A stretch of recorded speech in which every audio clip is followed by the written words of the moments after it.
खतरा नहीं है। खतरा पाकिस्तान को पाकिस्तान के अंदर से है।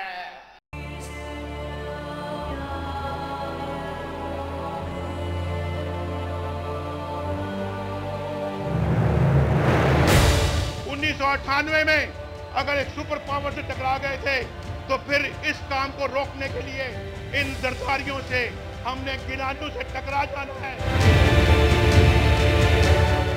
ये जो आज इनकलाब लाने की बात कर रहा है, इसके दाएं और बाएं दूसरी पार्टी के भिगोड़े बैठे हैं। ये इनकलाब लाने वाले नहीं हैं, ये अजाब लाने वाले हैं। ओ मियां जी,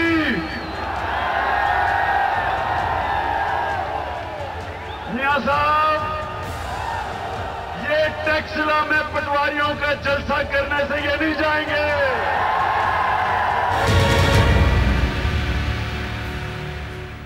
नाज़रीन, प्रोग्राम इन सेशन में खुशामदीद। मैं हूं आपका मेज़बान मोहम्मद अजमजानी। मुल्क की मजमूई सियासी मंजरनामे पर सैर हासिल और तफसीली गुफ्तगू करने के लिए बिला किसी तमहीद के मैं आपको बता दूं कि आज मेरे प्रोग्राम में मौजूद हैं अवामी मुस्लिम लीग के सरबराह जनाब शेख रशीद अहमद साहब। शेख साहब, very warm welcome to you my programme.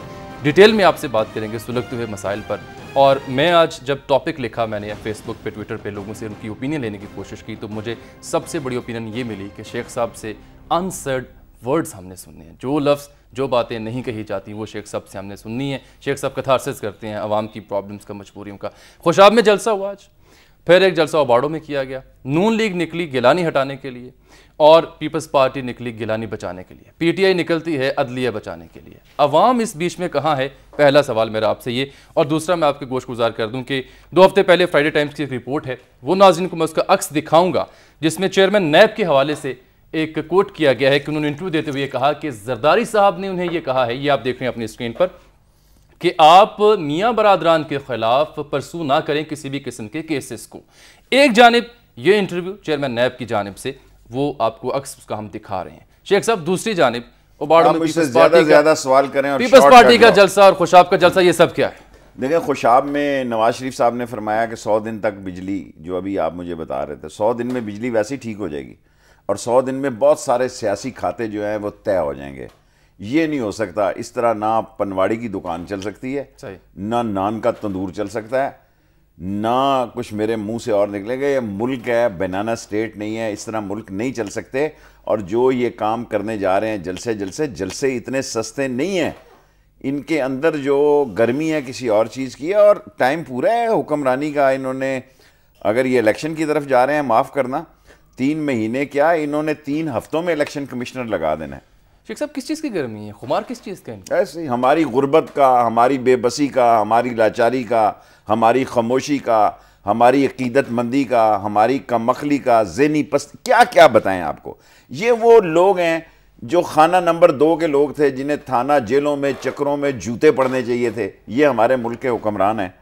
और हम हैं कि हमें हर दफ़ा ये कहते हैं कि देखो, आप ये कहते हैं हम इतने मकबूल हैं, हम मकबूल बेकरी बन गए हुए हैं। अवाम जो है वो मकबूल बेकरी है, जहाँ से रस ले ले, पापे ले ले, डबल रोटी ले ले।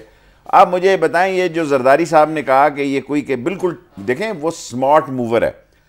खुद उस पर करप्शन के 60 मिलियन के या जितने भी हैं इल्ज़ाम हो, प्राइम मिनिस्टर के OGDC से लेके, NLC से लेके, हज कमीशन से लेके, स्टील मिल से लेके, हर अपॉइंटमेंट और इस्लामाबाद की लूट मार का जहाँ माल हो, वो किस मुंह से नवाज शरीफ या किसी और के खिलाफ में, मैं समझता हूँ उसको समझ है कि भाई वो किस मुंह से मनी लॉन्ड्रिंग का केस बनाएगा, किस मुंह से नवाज शरीफ के खिलाफ नैब में केस ले जाएगा। He is smart enough. बाकी जो लोग खेल रहे हैं वैसे ही टेलर चला रहे हैं।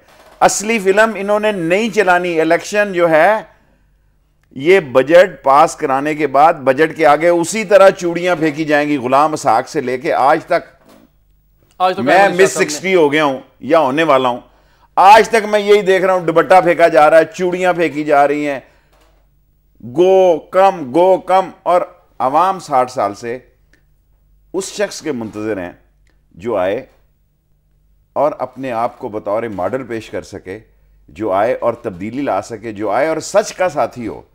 ये ना हो तो कि जो आए और अपने मुंह से जो गिरे वो गरीब खाएं, अपनी औलाद को बांटे, गरीब को डांटे। और ये हमारा मुकद्दर है कि हम झंडा लेके खड़े हैं, तस्वीर लेके खड़े हैं, हम वो साइन बोर्ड है जिसके कुछ पैसे होते हैं। जिम्मेदार अवामी वोट देके नहीं मुंतखब करते हैं, कहाँ जाए अवाम, फिर कहाँ से उतर, कौन सा अवाम भुगते। अवाम भी फनी खराबी का जो शिकार है। अगर इसको नसीहत नहीं हुई, इस इलेक्शन में रिवोल्ट लाए, इस इलेक्शन में मुल्तान वाला नतीजा ना लाए। हैं जी, अवाम इसका मतलब बेअकल है, नाअहल है अवाम। देखिए, मैं ये कहूँगा तो खुदा के पकड़ाव में आ जाऊँगा कि लोग नाअहल नहीं होते, वो माहौल नाअहल होता है, वो मामलात नाअहल होते हैं। क्योंकि अब देखें 4 साल 4.5 साल तक सारे लोग इक़्तिदार में शामिल रहे हैं। अब ऐसे नज़र लगता है कि जब जहाज़ डूबने वाला हो तो चूहे भागते हैं। अब इत्तेहादी हुकूमत के भागने की सोच रहे हैं। वो देखें, इधर से इत्तेहादों की बातें आ रही हैं कि फलाना शामिल हो रहा है, फलाना शामिल हो रहा है। हम ख्याल ने इत्तेहाद किया नून लीग से आज किया होगा यकीनन, मैंने सुना है कि उन्होंने किया, मैं देख नहीं सका। और 11% पे किया है सुना। जी हाँ, हर सूबे में। हाँ, सुप्रीम कोर्ट बाकायदा मुआहदा वो, और मुमताज भुट्टो भी सिंध में उनके साथ। स्टेट बैंक का भी यही रेट है 11%। सही शेख हूं ना, मैं रेटों पे जाता हूँ। आज मैंने रेट, किसी ने कहा जी 11% हो गया, मैं कहा चलो स्टेट बैंक का रेट इंडोर्स। अवामी रेट क्या है सर? अवामी रेट की बात भाई, अवामी रेट तो कहता है इनको जूते मारो। अवामी रेट तो ये कहता है यार खुदा के वास्ते। देखें, अवाम का रेट जो है, माजरत के साथ, लोग मुझे माफ़ कर दें अगर मैं कोई दीन के ख़िलाफ़ बात कह दूँ, ये हशर की गर्मी और कब्र का अंधेरा, ये हशर की गर्मी, ये कब्र का अंधेरा, ये इस हुकूमत के हम मशकूर हैं, जमहूरियत के नाम पर इन्होंने खुदा की याद दिलाई है। वरना यहाँ तो देखें एक क्लॉस रूल करने लगी है। सिंध में उन्होंने जलसा किया है, पंजाब में ये लोग जलसे कर रहे हैं। आम आदमी से पूछें, आम आदमी को आप मीडिया के एंकर भी ये नहीं बताए। कल यूएन की रिपोर्ट आई है, क्या कहते हैं जो सोशल उसकी, कि श्रीलंका, बांग्लादेश और एक किस मुल्क से भी पाकिस्तान की हालत जो है अबतर हो चुकी है, सही बुरी हो चुकी है। हाँ, बिल्कुल ऐसा। ये कल उन्होंने यूएन ने रिपोर्ट दी है और पाकिस्तान में पब्लिसिटी का ये आलम है कि यूएन के साइन बोर्ड लगे हुए हैं। मैं आया हूँ तो यूएन पब्लिसिटी कर रहा है, उनके बाप का मुल्क है ये। भाई, हमें जो आदमी देखें, जब बड़ा आदमी आपको चंदा देता है ना, वो साथ फोटोग्राफर को रखता है। जो इन्वेस्टर है वो माल लगाता है, वो कहता है दुनिया में भी कैश हो, आखिरत में तो जब होगा देखी जाएगी। और हमारा माशरा भी ऐसा है, जो मस्जिद को 100 सफ़े 10 सफ़े 10 पंखे दे, वो मौलवी साहब कहते हैं शेख अल्लाह देता साहब आगे आओ ना, आगे आओ। और जो बेचारा 5 वक्त का नमाजी तहज्जुद गुजार है, उसको पीछे चलो। सो द रीजन इज, इस मुल्क में पैसा बोल रहा है। जिन लोगों ने हराम की कमाई नहीं की, जिन लोगों ने लूट मार नहीं की, उनकी मुस्तकबिल की कोई सियासत नहीं है। लूट मार की आप बात करते हैं, अब अयूब दौर की बात करते हैं, वहाँ 22 खानदानों का जिक्र हुआ करता था। आजकल आप बात करें गैंग ऑफ 6 की। ये गैंग ऑफ 6 कौन है? ये पार्टी हेड है, ये उनकी औलाद है, 25 बंदे। और ये 25 आदमी पकड़े जाएं, इनकलाब आए और इनको टांगा जाए और इनको कहा जाए हर आदमी को 72 घंटे नहीं 7 दिन दिए जाएं, एक हफ्ता दिया जाए। आप कहीं सुनामी की बात तो नहीं कर रहे? सुनामी वाले भी पता नहीं सुनामी क्या आएगा नहीं आएगा, मैं अपनी बात कर रहा हूं। मैं अब इस नतीजे पे पहुंचा हूं। पहले मेरा ख्याल था कि इस मुल्क की सारी लीडरशिप, जब मैं देखता था तो मैं देखता था ये मिस 60 है, ये सारी लीडरशिप जो है मिस 60 है, 60 के दायरे में है। मेरा ख्याल था एक नई नस्ल पढ़ी लिखी आ रही है, वो कंप्यूटराइज चोर निकले हैं। ये 60 वाले फिर भी जरा कोई हिसाब खाता, मुंशी खाते के जरिए पहले मैनुअल था, अब ऑटोमेटिक। Very good. ये पहले, फिर दरमियान में सेमी ऑटोमेटिक भी आ गया होगा। अब तो ये कंप्यूटराइज चोर आ गए हैं और इन लोगों के आगे से कोई चीज उठा के ले जाना नामुमकिन है। कोई पोस्टिंग, कोई ट्रांसफर। अभी आप देखें इस मुल्क में ये बड़ा शोर कर रहे हैं जी, हम इसलिए अंदर आए कि ये लोग फैसले कर जाएंगे। बाबा, this is the best time. Nawaz Sharif sahab, I am in Lahore, I am sitting in Lahore in Dunya office and requesting you resign from the parliaments। ये इलेक्शन कमीशन भी ले आएंगे, आप देखते रह जाएंगे। ये इलेक्शन कमिश्नर ले आएंगे, आप देखते रह जाएंगे। ये निगरान हुकूमत ले आएंगे, आप देखते रह जाएंगे। और आप अगर, लेट मी फिनिश, ये समझते हैं कि एक शेख हफीज के आगे चूड़ियां फेंकने से या दुपट्टे फेंकने से मसला, no way, come out, call the nation. कोई हल नहीं है, कोई हल नहीं है। और वहां आदमी कॉल देखें, अगर ये लीडर जेन्युइन है, मैं दोनों लीडरों को कहता हूं, मैं वन साइडेड नहीं कहता। सही, आ जाओ भाई, तहरीर चौक बका दो। मेरे पास तो इतने पैसे नहीं है, इसलिए मैंने 13 अगस्त को लंबा मसला रखा है कि शायद ये मसला 13 अगस्त तक तय हो जाए। मेरी मेंटल ओपिनियन ये है, मेरी जो सियासी वर्कर की सोच है कि 13 अगस्त तक इस मुल्क का सियासत का फैसला हो जाना चाहिए। कि इसने किस दायरा कार में चलना है, जमहूरियत के क्या रमूज होंगे, बजट के क्या असरात होंगे। और अगर नहीं जानना तो मैं तो जी फिर जब चीफ जस्टिस साहब खफा हो जाते हैं, जिस आदमी से ज्यादा आस लगाते हैं वही आसे तोड़ता है। अब मुझे ये बताएं, ये चीफ जस्टिस को भी नहीं माफ करेंगे। शेख साहब मुझे ये बताइए, मियाँ साहब रिजाइन कर देते हैं, तहरीक में निकलते हैं, लोगों के साथ निकलते हैं, शेख रशीद रायवंड जाएंगे? फिर मैं रायवंड तो नहीं जाऊंगा, मैंने रायवंड का ठेका तो नहीं लिया होगा। मैं तहरीर चौक जाऊंगा, मैं पार्लियामेंट के सामने जाऊंगा, मैं 13 अगस्त को लियाकत बाग जाऊंगा। इस मुल्क में जरूरी है कि आदमी रायवंड जाए जी? क्यों रायवंड के बगैर उसकी दोपहर की रोटी नहीं हजम होती? So I born free, my name is Sheikh Rashid. मैं पुराना सियासी जुगादरी किस्म लेकिन का आप अभी वर्कर खुद ही कह रहे थे ना कि मेरे पास उतने पैसे नहीं। हमारी सियासत तो आपने मान लिया पैसे की बेस पे चलती है, पैसा हो तो आप कुछ कोई कर बात नहीं। अल्लाह देखें, अल्लाह के हाथ देर है अंधेर नहीं है, कोई बात नहीं, हमारी चल ही रही है ना। हम करोड़ों का अगर जलसा नहीं कर सकते तो शाम के प्रोग्राम के लिए हमारे पास टाइम नहीं है, इतनी बुकिंग एडवांस है, मंडे ट्यूसडे तक बुकिंग की माशाल्लाह आपकी रेटिंग भी काफी ज्यादा है। देखें ना, बजाय इसके अकल की बात है ना, अल्लाह ने इनको दौलत दी, अकल दी। अल्लाह ने हमें अकल दी है, दौलत नहीं दी, महकना उसने बैलेंस रखा हुआ है। शेख साहब आपकी ये जो सियासी मंजरनामे पे आपकी गुफ्तगू ये जारी हम रखेंगे। मुझे यहाँ पे एक छोटी सी ब्रेक लेनी है। नाज़रीन हम ब्रेक के बाद वापस आएंगे, मेरे साथ ही रहेगा। बहुत से अहम सुलगते मसाइल पर शेख रशीद साहब का जो सियासी इस्तिखारा है वो आप तक पहुँचाएंगे, मेरे साथ।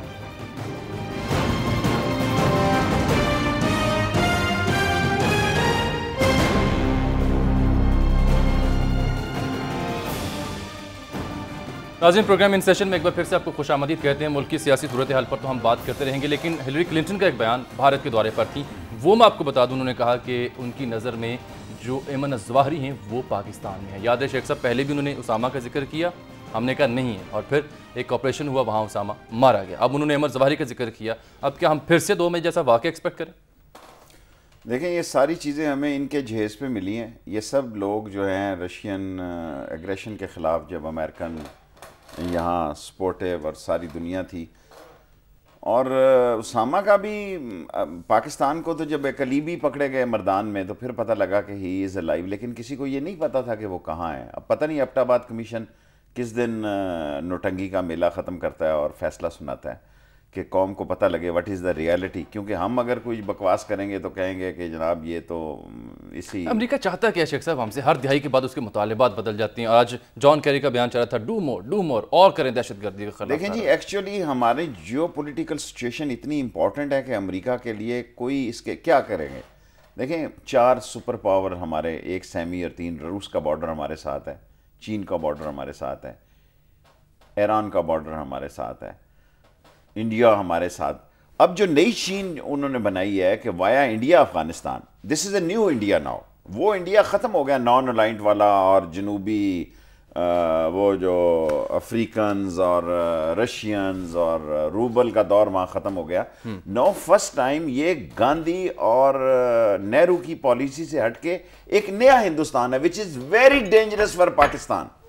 लेकिन आप तो अभी आपका मैंने कोटेशन भी सुनाई प्रोग्राम के आगाज़ में, आपने कहा जी ना अमेरिका दुश्मन है हमारा, ना भारत दुश्मन है, और फिर जबकि 56% जो हमारी इकॉनमी है, बजट है, वो अमेरिकी इमदाद पे चलता है। मैंने फिगर लिख रखे हैं, $268 मिलियन अमेरिका देता है। क्या हर्ज ही क्या है नेटो सप्लाई लाइन खोलने में और उनसे पैसे लेने में और उनके साथ? देखें, कोई हर्ज नहीं है कि लाहौर में रोज़ धमाके हों, रोज़ प्लाजे आपके उड़ें। इस वक्त एक कूल डाउन है। देखें ना, अमेरिका ने तो, अमेरिकन को तो कोई ख़तरा नहीं ना कि अमेरिका के 5th एवेन्यू पे और टाइम स्क्वायर में या किसी और जगह 48th स्ट्रीट पे कोई डेंजरस होगा, जो पकड़ा जाएगा, जूता पकड़ा जाएगा, कोई अंडरवेयर बम पकड़ा जाएगा। असल मसला हमारा जिसका बॉर्डर अफगानिस्तान है, जो खुद अफगानिस्तान का काबुल तो शायद बेहतरी की पोजीशन में, और हमारा इस्लामाबाद जो है, जहां मैंने आपको पहले ही कहा कि हशर है गर्मी का और कब्र का अंधेरा है। ऐसे आलम में हमारे लिए क्या बेहतर है, हमने ये सोचना है। हमारी इकॉनमी 1500 बिलियन रुपीस का, तो 1500 अरब का तो डेफिसिट है पिछला, और 9 बिलियन हमने देने हैं अमेरिकन को। ये सारा एक्सपेंडिचर किसने देना? और ये बजट जो टोपी ड्रामा करने जाएंगे, गरीब के साथ एक और हाथ होगा। और मैं सब लोगों को ये कह रहा हूं, पिछले 4 प्रोग्रामों से, इस मुल्क में 2 बजट आएंगे। एक इलेक्शन बजट होगा, और ये सारी पार्टियां ये सोच रही हैं कि शायद अगर इलेक्शन का दिन ना आया, अगर डी डे ना आया, अगर विसल ना बजी इलेक्शन की, कोई और विसल बज गई, तो शायद हमारा मुस्तकबिल कोई और विसल बज सकती है वैसे। क्योंकि आपकी एक स्टेटमेंट थी कि जिसने लॉन्ग मार्च करना है कर ले, फिर शायद नौबत ही ना आए। तो वो ये देखिए, इस मुल्क में क्या रह जाएगा? आप मुझे बताएं, क्या कब्रों पे आके आप खिताब फरमाएंगे? अभी तो ये टीवी कैमरे चल रहे हैं, क्या कोई इस मुल्क में इतनी बड़ी क़यादत है, इतना बड़ा ब्रेन है जो इकोनॉमिक क्राइसिस से हमें निकाले? सवाए कौम के कौम इस मुल्क का एक ये भी प्रॉब्लम है कि कौम क़यादत के बारे में डाउटफुल हो गई है। मैं किसी का नाम नहीं लेता। जब कौम की अयूब खान के खिलाफ निकली एक जुल्फ़कार अली भुट्टो का नारा था, जुल्फ़कार अली भुट्टो के खिलाफ निकली एक इत्तेहाद और इस्लामिक ग्रुपों का था।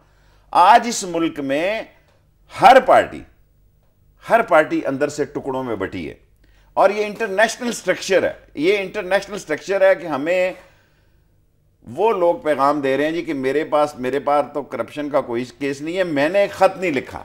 शेख साहब 10 साल से नेटो सप्लाई जो जारी थी, कमाया जा रहा था, गुजर रहे थे, रूस जा रहे थे, आप भी तब हुकूमत में थे, ये अचानक से खुद मुख्तारी और गैरत ये कहाँ से निकल आई, हमीयत कहाँ से जा गई? देखें, पाकिस्तान की हुकूमत, मौजूदा हुकूमत सदर मुशर्रफ से ज़्यादा प्रो अमेरिकन है। किसी को गलतफहमी नहीं होनी चाहिए। मैं फिर ये जुमला दोहराता हूँ, पाकिस्तान की मौजूदा हुकूमत को अमेरिकन की ज़्यादा सपोर्ट है, मोर देन प्रेसिडेंट मुशर्रफ। मैं फिर ये जुमला दोहराता हूँ कि पाकिस्तान की मौजूदा हुकूमत पर लेकिन लेट मी फिनिश। क्या देखें, हमारे पास जब 9/11 हुआ, हमारे सारे अंडे जो हैं वो बाजारों में पड़े हुए थे। हमने कभी सोचा ही नहीं था ये अबाउट टर्न लग जाएगा। और हमारे पास अगर ये जो इस वक्त हमें आ गई है हमारी पोजीशन कि पाकिस्तान मजबूर हो गया है, इसके गले पे अंगूठा रखा जा रहा है पाकिस्तान, और वो इसलिए रखने में कामयाब हैं, उनको पता है कोर्ट्स का फैसला है वजीर आजम के खिलाफ। अच्छा। उनको पता है कि अनपॉपुलर गवर्नमेंट है, गवर्नमेंट को गिराने के 4 तरीके हैं। नंबर 1 कि असम्बली के अंदर से आवाज उठे, वोट ऑफ नो कॉन्फिडेंस हो, जिसको उनको पता है वो मुमकिन नहीं है, इसलिए गिलानी साहब रोज चैलेंज कर रहे हैं। नंबर 2 कोर्ट का कोई फैसला हो, वो आए, वो मानने के लिए तैयार नहीं है। नंबर 3 कोई कू हो, आर्मी आए, उसके ना हालात है ना आना चाहिए और उन्होंने सत्तू पिए हुए हैं। नंबर 4 लोग बाहर निकल आए, सारे मुल्क को तहरीर चौक बना दें। That's the only option. जब वो ऑप्शन निकलेगा फिर सारे दरवाजे खुलेंगे, अदरवाइज इस इलेक्शन में ये डिवाइड वोट, इस बात की कोई गारंटी नहीं। सॉल्यूशंस में आप किस सॉल्यूशन को मैं चौथे सॉल्यूशन में लोग बाहर आए अली अली करके, या अपना गरेबा चाक या दामन यज़दा का। अब इसके अलावा कोई गुंजाइश नहीं है। अगर लोग ये समझ रहे हैं, अगर ये लोग समझ रहे हैं कि उनकी बातों को लोग बड़ी तवज्जो से सुन रहे हैं, नो सर, हर आदमी स्ट्रांगली रिकमेंडेड के ठप्पे के लिए वहां पहुंचा हुआ। लेकिन हमने जितना भी तालिब हम तारीख करें, जितना बड़ा पता चलता है जी इनकलाब जब भी आया किसी मुल्क में खून से आया, तो अब क्या खून बहेगा? आ जाए जी, ये रोज रोज सिसक के मरने से अगर 25, 30, 50, 100 अगर हजारों हम मर गए आतशी असलों से। देखें ना, जिस मुल्क में हलीम वाले के बाहर भी गनमैन बैठा है और निहारी वाले के बाद भी गनमैन बैठा हुआ है, और जिस मुल्क के प्लाजा में बैंक, लोगों के बैंकों में तो गनमैन बैठे होते हैं, शायद ये पहला मुल्क है कि जिस मुल्क में खाने पीने की चीजों में बाल्टी टिक्का के बाहर भी गनमैन बैठा हुआ है। उस मुल्क में अगर 50, 100, 200 लोगों को इस मुल्क के सफाई के लिए और गंदे खून से निजात हासिल के लिए खून बहाना पड़ता है, तो मैं समझता हूं यह कामयाबी की दलील है। एक दफा इतनी तकरीब जो तामीर को जन्म दे, इन माई ओपिनियन डजंट मैटर। लोग इसे अनारकी से तशबीह देते हैं कि ये आगे अनारकी क्या हो है रही है? जनाब, आप तसादुम को प्रमोट कर सर रहे हैं। आगे कि आप तसादम सियासतदान नहीं कर रहे, आप घोटकी में जलसा कर रहे हैं, वो खुशाब में जलसा कर रहे हैं। तू मुझे मार के देख, अगर तू मुझे मार के देख, अंदर से किसी ने किसी को नहीं मारना। मरना है अवाम ने। अगर अवाम ने मरना है, उसकी कुल शख्सियत, शख्सी जिंदगी ये है कि वोट दे और अपनी औकात में चला जाए। ये सब कुछ तो दिफा पाकिस्तान के जलसे में भी वही राग अलापा जा रहा है। देखें, दफाए पाकिस्तान के जलसे का भी टेस्ट हो जाएगा अब। अगर दफाए पाकिस्तान भी इस सप्लाई लाइन पर खामोश तमाशाई बनी रहती है और चूड़ियां पहने रहती है और दीन के सतून जो है वो बाहर नहीं निकलते, उनका भी इम्तहान हो जाएगा। सो हर आदमी इम्तहान से गुजरने वाला है। ये 3 महीने जो कितने 90 दिन नवाज शरीफ साहब ने फरमाए या 100 दिन, ये 90 का हिस्सा ही भारी है पाकिस्तान में, जब कभी भी मुकम्मल नहीं हुआ। पाकिस्तान में जो हालत है इस वक्त, उस वक्त क्या किसी आदमी ने कॉमन मैन के लिए कोई पॉलिसी दी है? एक बजट में इनकी तनख्वाहें जरूर बढ़ेंगी, ठीक है, ठीक है। कॉमन मैन के लिए किसी ने कोई हेल्थ पॉलिसी दी है, कोई लेबर पॉलिसी दी है? इश्तिहार आ रहे हैं EOBI के, और वो जो कि गरीबों और मजदूरों का फंड है, जहां चोर, करप्ट, डिसऑनेस्ट, इतना बड़ा फ्रॉड निकलेगा EOBI में। और इस्लामाबाद में ऐसे ऐसे लोगों को प्लाट दिए हैं कि लोग ऐसे ऐसे गंदे स्कैंडल आएंगे पाकिस्तान की तारीख में कि लोग स्टोरियां नहीं पढ़ेंगे, कहेंगे आज का अखबार मेरे घर में ना हमें कोई परवाह नहीं हो रही। एक एफिडेंट केस है जिसमें आप फरीक बने। मैं आपसे जानूंगा कि आप उसमें क्यों फरीक हैं, आपकी क्या उसमें दिलचस्पी है। वज़ीर आज़म के साहबजादे का मैं जिक्र कर रहा हूँ नाज़रीन, लेकिन एक ब्रेक के बाद स्टे विद मी।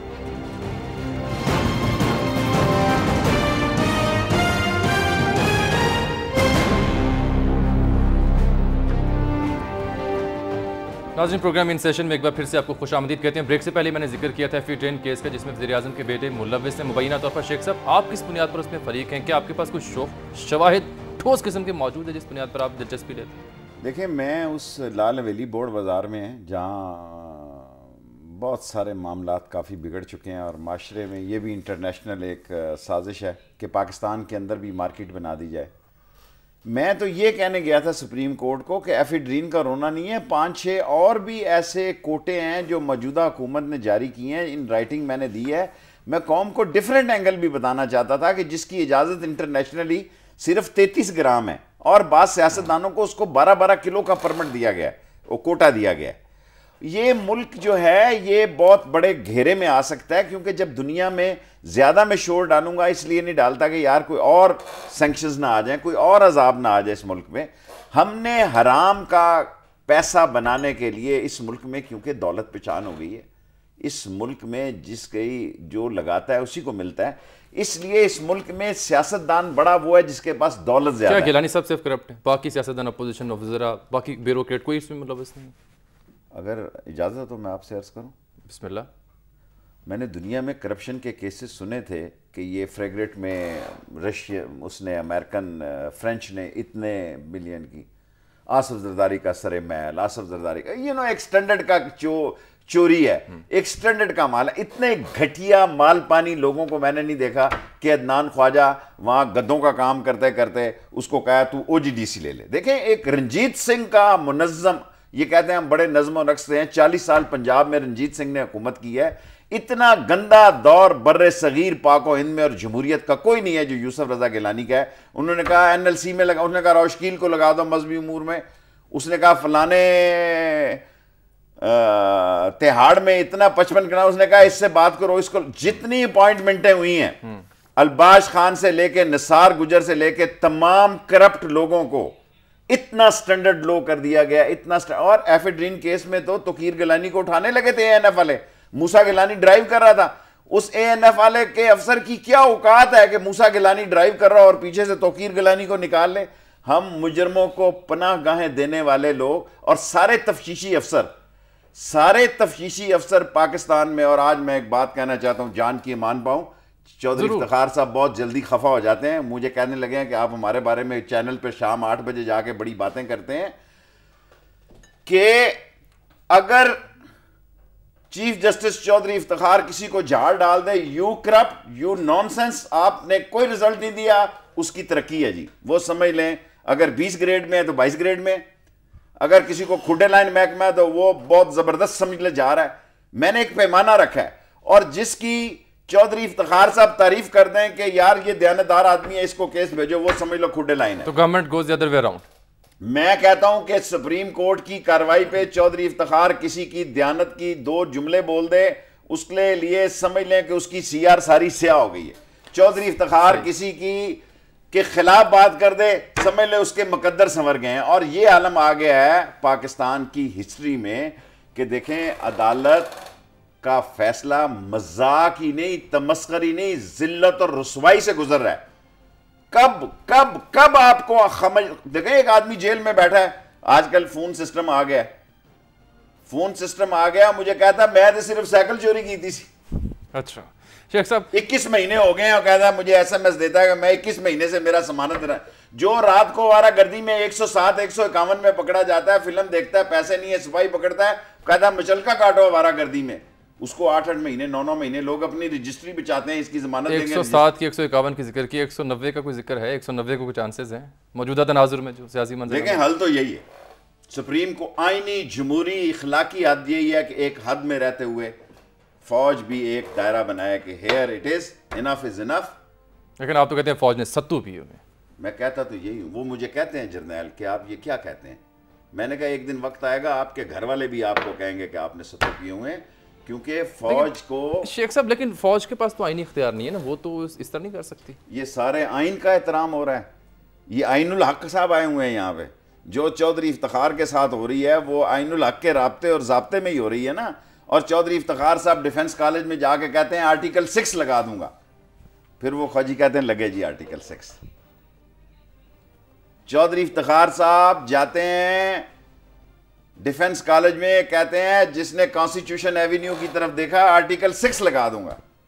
और आज आलम यह है कि इस फैसले पे 3 जज पहले ही शॉर्ट हैं। इलेक्शन कमीशन आ जाएगा, घबराएं नहीं, मेरी बात याद रखें। ये कह रहे हैं ना कि ये अबूरी इलेक्शन कमिश्नर है, ये आ जाएगा। ये बजट के बाद निगरान हुकूमतें भी हो जाएंगी। इलेक्शन के लिए जो झुर्लू के तरीके अपनाए गए हैं, इनके पास जो पैसे हैं, जो मामलात हैं, लेकिन अल्टीमेटली खोता खूह में गिरेगा। अल्टीमेटली खोता खूह में गिरेगा। आप ये तो नहीं कहीं कह रहे कि हुकूमत ने अपनी पॉलिसी से जुडिशरी को बैकफुट पे कर दिया? इसको आप बैकफुट कहते हैं। यानी शरीफ आदमी जो है, आइन देखो, इनकी कोई इज्जत नफ्स हो ना। मैंने आपको कहा दुनिया में बड़े बड़े लोगों ने कमाल किया।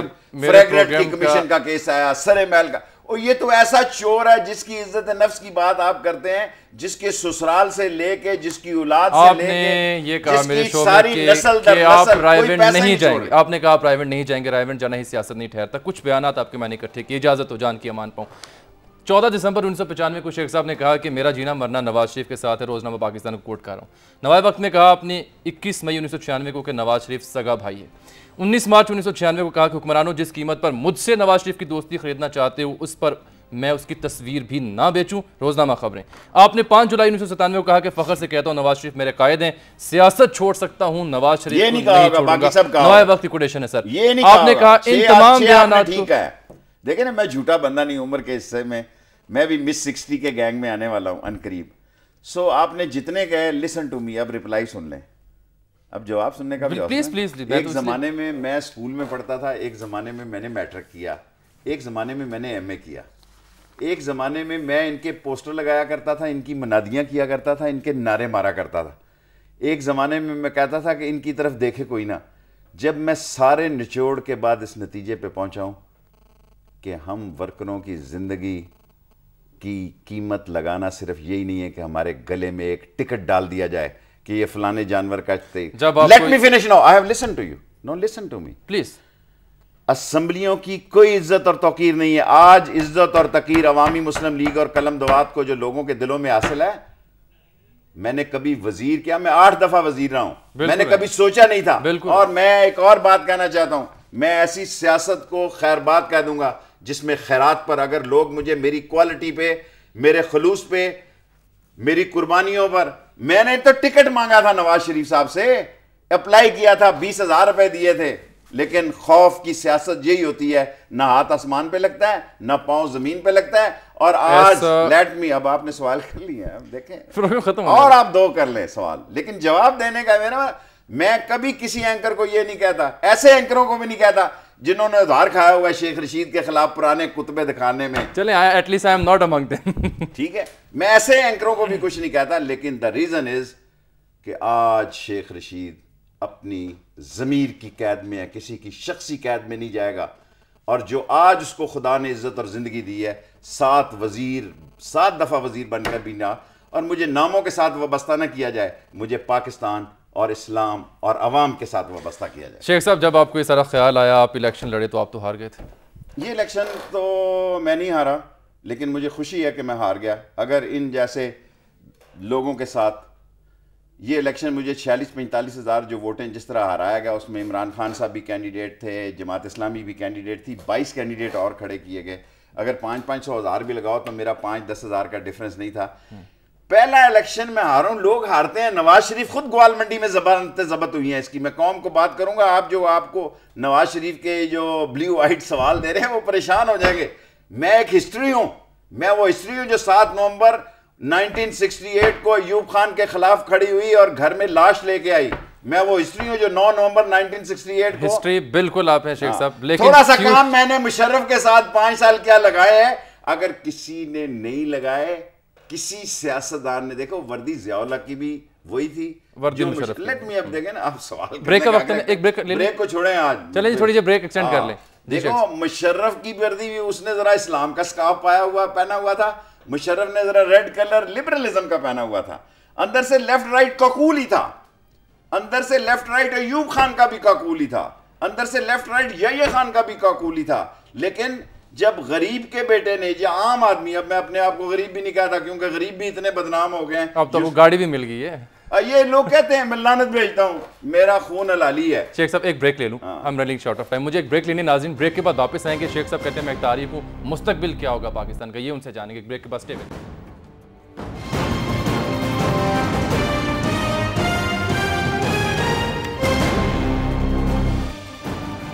नाज़रीन प्रोग्राम इन सेशन में एक बार फिर से खुश आमदीद। शेख साहब एक 1994 की स्टेटमेंट मेरी आपके पास पड़ी है। रमज़ान में सिगरेट पीने वाले को नजरियाती काउंसिल का चेयरमैन, आज तक स्कूल ना जाने वाले को उमूर खारजा कमेटी का चेयरमैन, और बिजली चोर को बिजली का वजीर बना दिया गया। शेख साहब गिलानी हुकूमत में क्या ये सब कुछ नहीं हुआ? क्या 18 साल में इस मुल्क में कुछ भी नहीं बदला, कुछ भी नहीं सीखा किसी ने? आप बताएं, टेल मी एनीबॉडी जो व्यूअर है, अगर हमें कोई शख्स ये बताए कि यार ये तब्दीली हो गई है, मईशत बेहतर हो गई है, लॉ एंड ऑर्डर बेहतर हो गया है, हेल्थ बेहतर हो गई है, एजुकेशन बेहतर हो गई है, गरीब आदमी का स्टेटस बेहतर हो गया है, कोई सरमायाकारी बेहतर हो गई है इस मुल्क में, कोई इंटरेस्ट नेशनल इंटरनेशनली, देखें ना, हमारे लाहौर के लोग इथोपिया और सोमालिया और बांग्लादेश में जाके कारखाने लगाएं, हमारा 20 लाख लोग किधर जाएगा जी? आप प्रोग्राम कितने दिन पेट भरेंगे, कितने दिन? देखें हाँ, विहाड़ी में क्या हुआ है, विहाड़ी में किसी पार्टी को नहीं लोगों ने माफ किया, सबके दफ्तरों ने, सबके दफ्तरों को। The reason is they are unsatisfied. हमारा कोई रहबर और रहनुमा नहीं है। मैं इसलिए कर रहा हूं, मैं कॉमन आदमी की बात करता हूं, ये नहीं हूं कि मैं रहनुमा हूं या रहबर हूं। मैं ये किसी को नहीं कहता कि भाई मैं एक ऐसा फलसफा दूंगा या मैं इस मुल्क का मुस्तकबिल का प्राइम मिनिस्टर होऊंगा। No way, I am a commoner. मैं थड़े की बात कर रहा हूं। थड़े की बात यह है कि इस मुल्क में लोग अपनी इज्जतें बेचने पे मजबूर हैं। मैं बच्चे बेचने की बात नहीं कर रहा, मैं इज्जतें बेचने की बात कर रहा हूं। लोग अपने मुल्क के मसाइल में इतने तंग हैं, और रहनुमा और लीडर जितना अपनी कंपनी की एडवर्टाइजिंग पे खर्च करते हैं, जितनी अपनी कंपनी की मशहूरी पे खर्च करते हैं, अगर उससे कम लोगों के मसाइल पे। शेख साहब आसमान से मसीहा उतरेगा फिर? उतरेगा, क्यों नहीं उतरेगा, क्यों नहीं उतरेगा? अल्लाह, देखें अभी तो अजाब उतर रहा है, सैलाब आया खुदा का अजाब है, जल्जला आया खुदा का अजाब है, आपस में हम लड़े मरेंगे, आपस में हमारा खून बहेगा, ये खुदा का अजाब है। लेकिन खुदा तौबा के दरवाजे बंद नहीं करता। हमारे लिए पाकिस्तान की तरक्की का ये ला इलाहा इल्लल्लाह मुहम्मद रसूलुल्लाह के नाम पे बना है। हमने तौबा कर ली, हम उस नहज पे पहुंच गए जब हमें एहसास हो गया कि अब तौबा कर लें। देखें जी, मुल्क में दीनी कुव्वतों की भी कमी नहीं है। क्या आप समझते हैं कि इस मुल्क में अल्लाह के अच्छे लोग नहीं हैं? अगर हम बुरे हैं इसका मतलब नहीं सारा मुल्क ही बुरा है।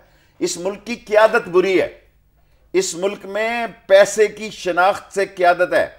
इस मुल्क में यह नहीं देखा जा रहा क्या कह रहा है। आप एक पार्टी चलाते हैं शेख साहब, ये जो इतने क्राइसिस हैं, लोड शेडिंग, बदहाली, गुर्बत, बेरोजगारी, महंगाई, क्या सोल्यूशन है इकोनॉमिक क्राइसिस का? ये जो लोड शेडिंग का जिन्ना, ये कैसे बोतल में जाएगा?